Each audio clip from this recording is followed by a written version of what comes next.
तो अब हम देखेंगे कि इलेक्ट्रोमैग्नेटिक वेव्स क्या होते हैं। तो इस चैप्टर का नाम भी इलेक्ट्रोमैग्नेटिक वेव्स है, बट इलेक्ट्रोमैग्नेटिक वेव्स हम अब क्यों स्टार्ट कर रहे हैं इतनी देर बाद? उसका रीजन ये है कि इसमें ये कॉन्सेप्ट यूज होता है कि changing electric field magnetic field बनाता है और changing magnetic field electric field बनाता है। ये कॉन्सेप्ट का यूज होने वाला है, इसलिए पहले हमने ये कॉन्सेप्ट देख लिया ताकि हम आसानी से इलेक्ट्रोमैग्नेटिक वेव्स पढ़ सके। तो देखिए आप, सबसे पहली बात देखिए आप इलेक्ट्रोमैग्नेटिक वेव्स के बारे में। तो इलेक्ट्रोमैग्नेटिक वेव्स में क्या होता है आपको पता ही होगा, इलेक्ट्रिक और मैग्नेटिक फील्ड ऑसिलेट करते हैं, oscillating electric and magnetic fields. अब देखें, इसमें इलेक्ट्रिक फील्ड ऑसिलेट कर रहा है साइनोसाइडल फैशन में और मैग्नेटिक फील्ड भी ऑसिलेट कर रहा है साइनोसाइडल फैशन। और जो इलेक्ट्रोमैग्नेटिक वेव है वो इस डायरेक्शन में आगे जा रही है विथ स्पीड ऑफ लाइट। सही है। दूसरा पॉइंट ये होता है E, B and C are all mutually perpendicular। क्या मतलब है इसका? इसका मतलब है कि आप देखें, इलेक्ट्रिक फील्ड इस डायरेक्शन में, ये इलेक्ट्रिक फील्ड की डायरेक्शन है, मैग्नेटिक फील्ड इस डायरेक्शन में और वेव इस डायरेक्शन में प्रोपगेट हो रही है। तो ये तीनों चीज, इलेक्ट्रिक फील्ड, मैग्नेटिक फील्ड और direction of propagation of electromagnetic wave, ये तीनों म्यूचुअली परपेंडिकुलर होते हैं। आप क्लियरली इस डायग्राम से देख सकते हैं। इसमें एक और इंपॉर्टेंट चीज ये होती है कि direction of C vector can be obtained bye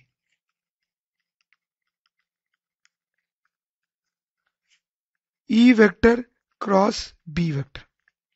देखिए इसका क्या मतलब है कि इधर इलेक्ट्रिक फील्ड ऑसिलेट कर रही है, इधर मैग्नेटिक फील्ड ऑसिलेट कर रहा है, और मैंने आपको बताया कि इलेक्ट्रोमैग्नेटिक वेव इधर जा रही है। ऐसा भी तो हो सकता था कि इलेक्ट्रोमैग्नेटिक वेव इधर जाती पीछे के डायरेक्शन में।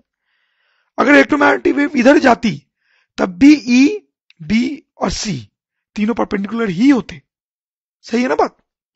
लेकिन ये गलत है, इलेक्ट्रोमैग्नेटिक वेव इधर नहीं जा सकती है, वो इधर ही जा रही है। क्यों? क्योंकि ऐसा रूल होता है कि वेव के प्रोपगेशन का जो डायरेक्शन है, स्पीड की डायरेक्शन है, वो ई क्रॉस बी से आती है, जैसे कि मैंने आपको यहां लिखवाया। Direction of C vector can be obtained by E cross B.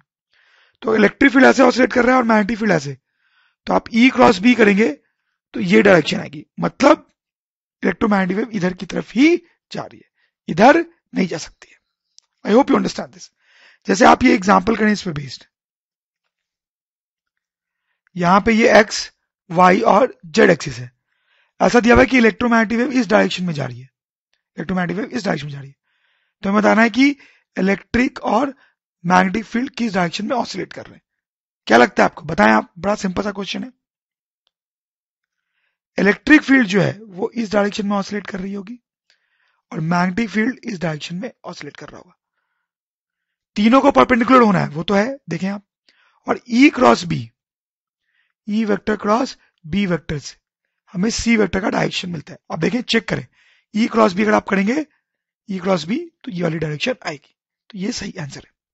एक और क्वेश्चन करते हैं ऐसा ही।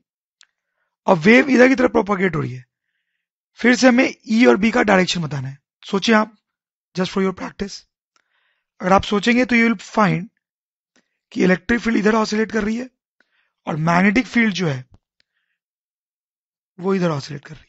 अब देखें, तीनों परपेंडिकुलर हैं, और अगर आप ई क्रॉस बी करेंगे, ई क्रॉस बी करेंगे, तो सी की डायरेक्शन इधर ही आएगी। ओके, तो थर्ड पॉइंट देखते हैं इलेक्ट्रोमैग्नेटिक वेव्स के बारे में। तो इसके लिए आप ये ज्यूम कर ले कि ये एक्स डायरेक्शन है, एक्स एक्सिस, ये वाई एक्सिस है और ये जेड एक्सिस है, ऐसा हमने ज्यूम कर लिया। तो देखें, ये जो इलेक्ट्रोमैग्नेटिक वेव है वो साइनोसाइडली वेरी कर रही है, तो उसके वेरिएशन की ये इक्वेशन लिख सकते हैं, ई एक्स क्यों? कि आप देखें, इसको मैंने एक्स एक्सिस ले लिया है, तो इलेक्ट्रिक फील्ड एक्स एक्सिस के लॉन्ग है, तो E X equal to E naught sine K Z minus omega T. यहां जेड इसलिए आया है क्योंकि वेव जेड एक्सिस के लॉन्ग प्रोपगेट कर रही है। अब देखिए मैग्नेटिक फील्ड भी ऑसिलेट कर रही है, तो मैग्नेटिक फील्ड की ऑसिलेशन की इक्वेशन कुछ ऐसे आएगी, B Y equals to B naught sine K Z minus omega T, like this. और नीडलेस टू से ये जो के होता है यहाँ पे that is 2 pi by lambda, ये तो हमने वेव्स के चैप्टर में पढ़ा ही है। चौथा पॉइंट हम कुछ ऐसा लिख सकते हैं कि यहां पे जो ई नॉट और बी नॉट आया है, इन दोनों का हम रेशियो ले लें, B naught by E naught, sorry गलत हो गया ये, E naught by B naught, ये जो रेशियो होता है that is actually speed of electromagnetic waves. और ये जो स्पीड होती है इलेक्ट्रोमैग्नेटिक वेव की, उसकी क्वेश्चन ये भी होती है 1/ε0 इंटू म्यू नॉट, ये भी स्पीड की क्वेश्चन होती है इलेक्ट्रोमैग्नेटिक वेव की। लेकिन ये जो इक्वेशन होती है वो वैक्यूम के लिए एप्लीकेबल होती है। वैक्यूम में इलेक्ट्रोमैग्नेटिक वेव की स्पीड इस फॉर्मूले से निकाली जा सकती है। लेकिन कोई और मीडियम है अगर, तो इलेक्ट्रोमैग्नेटिक वेव की स्पीड की क्वेश्चन हो जाती है 1/√of mu into epsilon, something like this. Fifth point is electromagnetic waves carry energy. Electromagnetic waves carry energy, मतलब ये है कि जब ये इलेक्ट्रोमैग्नेटिक वेव्स आगे जाती हैं तो ये अपने साथ एनर्जी भी लेके जाती हैं, ये अपने साथ एनर्जी भी आगे ले जाती हैं। जैसे आप एक एग्जांपल देखें, एक सिचुएशन देखें, तब सन से अर्थ तक लाइट आती है, तो लाइट एक्चुअली में क्या होती है, इलेक्ट्रोमैग्नेटिक वेव ही तो है। सन से अर्थ तक लाइट आती है which is actually electromagnetic wave, और उसके साथ कितनी सारी एनर्जी आती है ये तो हमें पता ही है। तो आप देख सकते हैं इलेक्ट्रोमैग्नेटिक वेव के साथ क्या आ रही है, एनर्जी आ रही है। तो वही हम बात कर रहे हैं यहाँ पे। द नेक्स्ट थिंग इसी में ये है कि energy is carried in oscillating electric and magnetic fields, मतलब इसमें जो ऑसिलेटिंग इलेक्ट्रिक और मैग्नेटिक फील्ड होती है उन्हीं में एनर्जी छिपी हुई होती है। Next point is average energy density in electric field is half epsilon E RMS का स्क्वायर।